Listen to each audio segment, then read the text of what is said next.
আপনাদেরকে একটা দৃশ্য কল্পনা করতে বলবো। আমি নিজেও এটা থেকে উপকৃত হয়েছি। যে আমার শিক্ষক ডক্টর আব্দুস সামি একটা দার্সে বলেছিলেন, ডক্টর ইসরারও এটা নিয়ে বিস্তারিত আলোচনা করেছেন। আমার কাছে এটা খুবই উপকারী মনে হয়েছে। আর সূরা আসরের তাফসিরে যাওয়ার আগে আমরা এর শিক্ষাগুলো নিয়ে আলোচনা করব, এর সারাংশ বুঝব। আমরা এই সূরার শিক্ষাগুলো একজন অমুসলিমের যৌক্তিক দৃষ্টিভঙ্গির আলোকে বোঝার চেষ্টা করব। যখন আপনি একটা সমস্যার সম্মুখীন হন, হয়তো কারোর সাথে বিবাদ, জীবনের কোনো সমস্যা, যে কোনো সুস্থ স্বাভাবিক মানুষ এই অবস্থায় সর্বপ্রথম কি করবে? সে সর্বপ্রথম যেটা করবে তা হলো তার সেই সমস্যাটির অবস্থাটি ভালোভাবে যাচাই করবে। প্রথম কাজ হলো এর আসল অবস্থা বোঝা, এর সত্যিকারের কারণ খুঁজে বের করা। আপনি নিশ্চয়ই মানুষ কি বলে তা দিয়ে এটা যাচাই করবেন না, আপনি নিজেই ঘেঁটে দেখবেন। আর এটা যত বড় সমস্যা, আপনি তত ভালোভাবে এর সত্যতা যাচাই করবেন। আপনি নিজে এর প্রকৃত অবস্থা খুঁজে বের করবেন। এখানে মুসলিম হওয়ার সাথে কোনো সম্পর্ক নেই, বরং এখানে সততার প্রশ্ন। একজন সৎ মানুষ, একজন সৎ বিচারক অবশ্যই এটা করবেন। ধরুন আপনার পরিবারে কোনো বিষয় ঝগড়া লেগেছে, আপনার পরিবারের কিছু সদস্য কোনো বিষয় ঝগড়া করছে, আর তারা বিষয়টি আপনার সামনে উপস্থাপন করলো। অসৎভাবে আপনি কি করলেন? আপনি হয়তো আপনার একজন কাজিনকে পছন্দ করেন না, আপনি অন্যজনকে পছন্দ করেন। আপনি যাকে পছন্দ করেন না তার বিরুদ্ধে আপনার রায় দিয়ে দিলেন, ঠিক? কিন্তু সত্যিকারের সততা বা ন্যায় বিচার কি? সেটা হলো আপনি প্রথমে ঘটনার প্রকৃত অবস্থা যাচাই করবেন। ওকে, এরপর আপনি যখন সত্যটি খুঁজে পেলেন, তখন আর এটা খুঁজে পাওয়াই যথেষ্ট নয়, বরং আপনি অবশ্যই এর পক্ষে দাঁড়াবেন। আপনি এর পক্ষে রায় দিবেন। আপনাকে এই সত্যের পক্ষে কাজও করতে হবে। এটাও হতে পারে যে আপনি সত্যটি খুঁজে পেয়েছেন, কিন্তু আপনি সেই সত্যটি পছন্দ করছেন না। আর যখন আপনি সেটা পছন্দ করছেন না, আপনার মন সেই সত্যের পক্ষে কাজ করতে সাড়া দিচ্ছে না।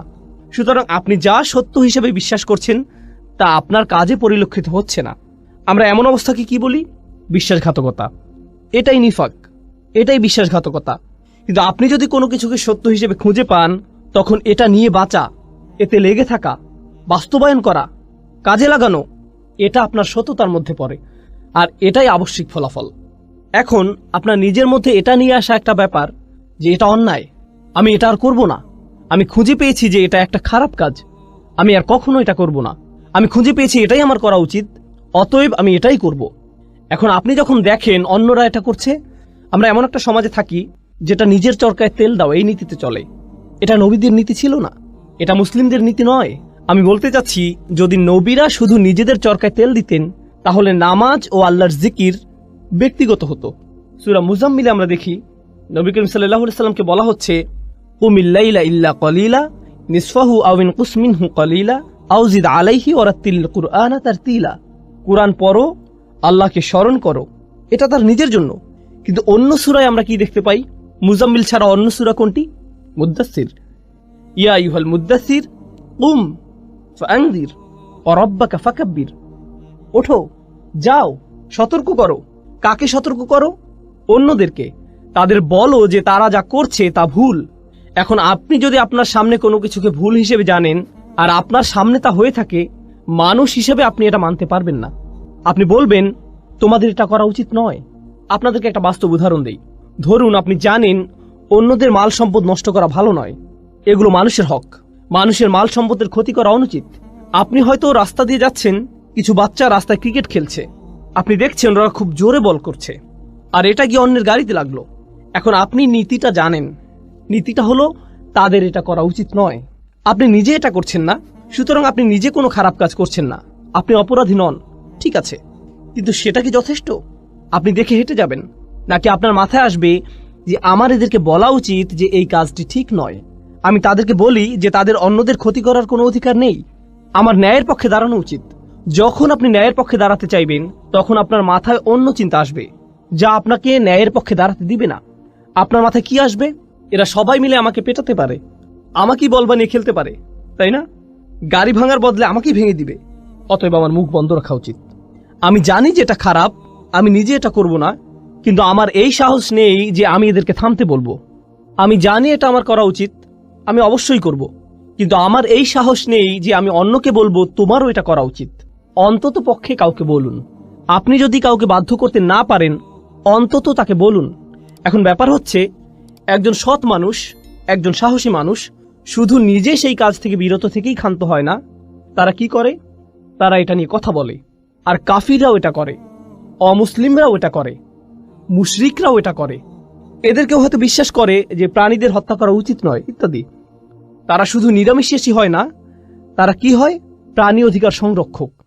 তারা জনসম্মুখে তাদের দাবি জানায়। কোনো ব্যাপারে তারা প্রথমে নিজেরা বিশ্বাস করে, এরপর তারা নিজেরা সেটা মানে। এরপর কি করে, তারা জনসম্মুখে এর দাবি জানায়। এমনকি এর জন্য তারা মার খায় কিংবা হয়তো নির্যাতনের শিকার হয়।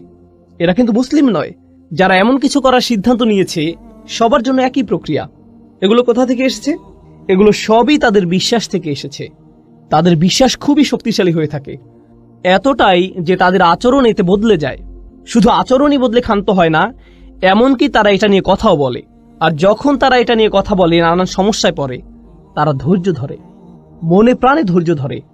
তারা লেগে থাকে, যাই হোক না কেন আমরা এটা আদায় করবই। সুতরাং এই পুরো প্রক্রিয়াটা শুরু হয় বিশ্বাস থেকে। এখানে বলে রাখি, শুধু ইসলামেই এমন হয় না, বরং যে কোনো আদর্শের ক্ষেত্রে এটা প্রযোজ্য। কমিউনিস্টরা এমন করেছিল, TNM স্কয়ারের ছাত্ররা এমন করেছিল, ইরানিরা এমন করেছিল। যখন তারা শাহদের বিপক্ষে জিতেছিল, তারা প্রথমে বিশ্বাস করেছে, তারা নিজেদের পরিবর্তন করেছে, তারপর তারা এর পক্ষে দাঁড়িয়েছে, এটা নিয়ে কথা বলেছে। যখন কোনো সমস্যায় পড়েছে, তারা ধৈর্য ধরেছে। এমনকি অমুসলিমদের ইতিহাসেও তাকালে গান্ধীর বিপ্লব সম্পর্কে দেখতে পারেন, একই ধারণা, একই যৌক্তিক মূলনীতি। বলে রাখি, মুসলিমদের কথা বাদ দিলাম, অমুসলিমদের মধ্যেও যখন কেউ এমন প্রচেষ্টা করে, যারাই এই নীতি অবলম্বন করেছে, এর অনুসরণ করেছে, তারাই ইতিহাসের নায়ক হিসেবে আবির্ভূত হয়েছে। যে এই নীতি মেনে নিয়েছে, ইতিহাসের নায়ক হিসেবে গণ্য হয়েছে। মার্টিন লুথার কিং বা যেই হোক, তাদেরকে ইতিহাসের সেরা মানুষ হিসেবে দেখা হয়, কারণ তারা তাদের বিশ্বাসে লেগেছিল আর তারা ন্যায়ের পক্ষে দাঁড়িয়েছিল। যে কোনো মূল্যেই হোক না কেন, তাদের জন্ম মৃত্যুদিন পালিত হয়, তাদেরকে নিয়ে বই লেখা হয়েছে, ভাস্কর্য করা হয়েছে। এসবই করা হয়েছে কারণ তারা যে দেশ বা সংস্কৃতি থেকে আসুক না কেন, এটা হলো সততার প্রতি মানুষের সম্মান। কিন্তু ভাবুন, আপনি কোনো কিছুর জন্য লড়াই করছেন যা মূলত পরিপূর্ণ নয়। ইতিহাসের মহান মানুষেরা এর জন্য লড়াই করেছেন, তাদের চেষ্টা সংগ্রাম অনুসরণীয়। তারা এই লড়াইয়ে তাদের জীবন দিয়েছেন, যা হয়তো সত্যের পক্ষে, কিন্তু এটা কেবল সত্যের একটা ক্ষুদ্র অংশ, এটা পরিপূর্ণ নয়। কিন্তু আল্লাহ আমাদেরকে সত্যের পুরোটাই দিয়েছেন।